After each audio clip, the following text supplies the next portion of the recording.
ఇవాళ తెలంగాణ రాష్ట్రంలో రాష్ట్ర ప్రభుత్వం పూర్తిగా తెలంగాణ హక్కులకు భంగం కలిగించే విధంగా పనిచేస్తుందనే విషయం మరొకసారి అర్థమైంది. నిన్న మంత్రులు ఒకరికొకరు అలిగినా సరే ఆగకుండా ఉత్తమ్ కుమార్ రెడ్డి ఆగమేఘాల మీద ఉరికి నీళ్లను కిందికి పులిచింతనకో ప్రకాశం బ్యారేజ్కో అక్కడి సముద్రంకో పంపడానికి పడ్డ తాపత్రయం కన్నెపల్లి పంప్ హౌస్ను ప్రారంభించడానికి ఎందుకు లేదు అని చెప్పి నేను ప్రశ్నిస్తాను.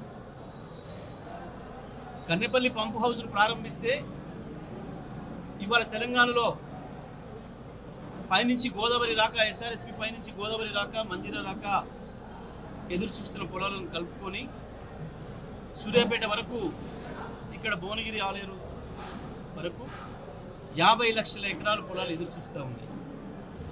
సరిపోయే నీళ్లు రాక నాట్లు పెట్టుకోవడానికి ఇబ్బంది పడి పోసిన నాళ్ళు ఎండిపోయి రైతులు ఇబ్బంది పడతా ఉన్నారు. కాళేశ్వరం కట్టిందే కేసీఆర్. ఇటువంటి పరిస్థితి ఎదురైనప్పుడు ఆ నీళ్లను వెనక్కి తీసుకోవడం కొరకు, పైకి తీసుకుపోవడం కొరకు కట్టారు. కానీ నీళ్లను ఆంధ్రాకి ఇచ్చేంత ఉత్సాహం తెలంగాణ రైతులకు ఇచ్చే పరిస్థితి కనబడతలేదు ఇవాళ ఈ రాష్ట్ర ప్రభుత్వం. నేను ఉత్తమ్ కుమార్ రెడ్డి గారిని ఒకటే మాట అడుగుతున్నా. నిన్ను గెలిపించిన, నీకు మంత్రి పదవి ఇచ్చిన నల్గొండ జిల్లా ప్రజలపైన లేని ప్రేమ, తెలంగాణ ప్రజలపైన లేని ప్రేమ నీకు ఎందుకు ఆంధ్రాకి నీళ్లు పంపించడానికి అంత ఎక్కువగా ముందుకొస్తుంది? హెలికాప్టర్ తీసుకొని ఆగమేఘాల మీద ఉరికి నువ్వు అక్కడ నీళ్ళెత్తి గేట్లెత్తి చేసిన పనేంది? నీళ్లను వీలైతే పులిచింతలకు ఆ నుంచి కిందికి సముద్రానికి పంపడం తప్ప నువ్వు చేసిన పని వల్ల ఏం పైసా ప్రయోజనం ఉంది తెలంగాణ ప్రజలకి? ఆ హెలికాప్టర్ ఖర్చు కూడా దండగా తప్ప ఏం అవసరం ఉంది? అక్కడ డీఈకి చెప్తే లేపేటోడు. ఆ గీట్లు ఎప్పుడైనా డీఈలు వాళ్ళే లేపారు. మేము ఉన్నంతకాలం కృష్ణను సముద్రం పాలు చేసేదానికి మేము ఎన్నడూ పోలే ఆతృతపడి. కానీ నేను ఒకటే మాట అడుగుతున్నా, అదే హెలికాప్టర్ తీసుకొని కన్నెపల్లి పంప్ హౌస్ దగ్గరికి కన్నెపల్లి పంప్ హౌస్ ప్రారంభం చేయి. ఇవాళ నీ మూతతో సహా మొత్తం తెలంగాణలో ఎదురు చూస్తున్న ప్రతి ఎకరం భూమికి నీళ్ళు వస్తాయి. ఇది నువ్వు కాదంటే నేను దేనికైనా సిద్ధంగా ఉన్నా.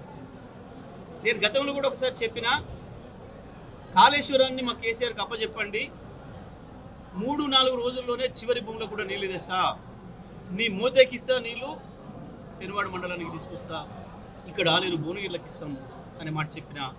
ఇప్పుడున్న పరిస్థితులలో ఎస్ఆర్ఎస్పి కూడా ఇస్తాం, మల్లన్న సాగర్ కొండపోచమ్మతో సహా వెనుకకు తీసుకుపోయి ఎస్ఆర్ఎస్పిలో కూడా వస్తాం. ఎస్ఆర్ఎస్పి ప్రాంతంలో ఉన్న ప్రతి ఎకరాన్ని కూడా నీళ్ళు అందిస్తాం. ఇది మేము బీఆర్ఎస్ పార్టీగా మా ఛాలెంజ్. దీని మీద మాట్లాడు స్ట్రైట్గా ఉత్తమ్ కుమార్ రెడ్డి. దీని మీద బూతులు మాట్లాడించడో వీళ్ళను వాళ్ళను అయ్యేసి మాట్లాడియడం కాదు. నేను అడుగుతున్న ఈ మాట పైన, ఈ ప్రశ్న పైన సమాధానం చెప్పు.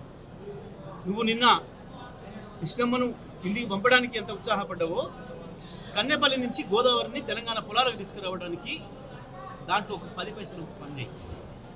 వస్తాయి అని నేను ఛాలెంజ్ చేస్తున్నా. నేను ఒక్కని కాదు, బీఆర్ఎస్ పార్టీగా కేసీఆర్ గారికి అప్పచెప్పమని నేను అడుగుతున్నా. కేసీఆర్ బాధ్యత తీసుకుంటాడు.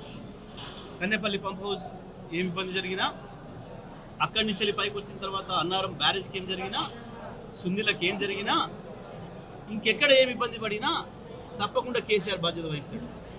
ముఖ్యమంత్రిగానే కాదు, తెలంగాణ బిడ్డగా, తెలంగాణ జాతికి విముక్తిని ప్రసాదించిన ఒక అద్భుతమైన నాయకుడిగా, ఒక మహనీయుడిగా, తెలంగాణకి స్వతంత్రం తీసుకొచ్చిన జాతిపితగా కేసీఆర్ బాధ్యత వహిస్తాడు. నేను చెప్తాను, రా ఇస్తావా? ఎందుకు ఇంత ఆతృత? దేనికి నీకు అంత ఆతృత వచ్చింది అక్కడికి పోవడానికి? ఎందుకు కన్నెపల్లి వైపు చూడటం లేదు? ఎందుకు కాళేశ్వరం వైపు చూడటం లేదు? కేవలం నీ ముఖ్యమంత్రి తన పదవిని కాపాడుకోవడం కొరకు, చంద్రబాబుకు బనకచర్లకు అనుమతులు రావడం కొరకు మాత్రమే ఇవాళ కాళేశ్వరాన్ని మండబెడుతున్నారు. కాళేశ్వరం ఉనికిలోనే లేదు అని చెప్పి అనిపించడం కొరకు, కాళేశ్వరం నుంచి 240 టీఎంసీల నీళ్ళను ఏదైతే తెలంగాణకు వాడుకుంటున్నామన్న లెక్కల్లో లేకుండా చేయడం కొరకు, అది చూపించి చంద్రబాబు నాయుడు బనకచర్లకు అనుమతి దుబ్బిపోవడం కొరకు, సహకరించడం కొరకు మాత్రమే మీరు ఇవాళ కాళేశ్వరం నడపడం లేదు, కన్నెపల్లి పంప్ హౌస్ను ప్రారంభం చేయడం లేదు. మేము చేసేది ఆరోపణ కాదు, నేను నిజం మాత్రమే మాట్లాడుతున్నా.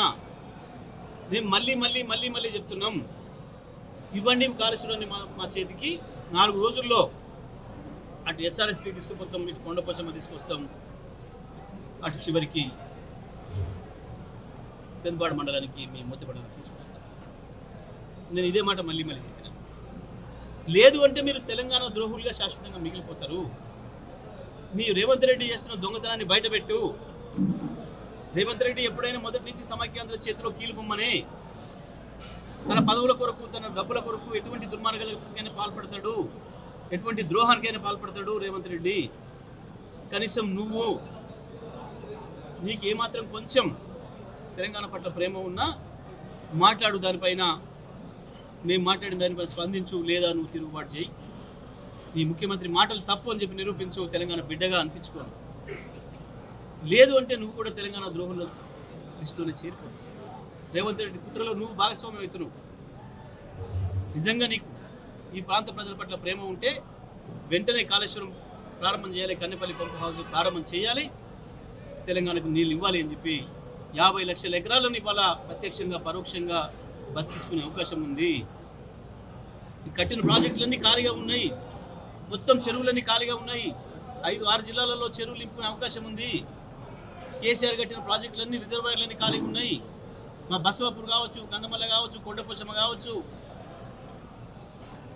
అన్ని మల్లన సాగర్ కావచ్చు, రంగనాయక సాగర్ కావచ్చు, అన్నపూర్ణ కావచ్చు, ఆ పైన ఎల్లంపల్లి, సుందిల్లా, అన్నారం బరాజులతో సహా అన్నీ కూడా ఖాళీగా ఉన్నాయి. మొత్తం చెరువులన్నీ ఖాళీగా ఉన్నాయి. తెలంగాణలో ప్రతిదీ కూడా నింపుకోవచ్చు, ఎస్ఆర్ఎస్పీ కూడా నింపవచ్చు, అన్ని అవకాశాలు ఉన్నాయి. కేసీఆర్ కట్టిన చెక్ డ్యాములు ఎదురు చూస్తున్నాయి నీళ్ళ కొరకు. ఈ నీళ్ళని తీసుకొచ్చి చెక్ డ్యామ్లకు కూడా వదిలి ఆ ప్రాంత రైతులకు కూడా న్యాయం చేయవచ్చు.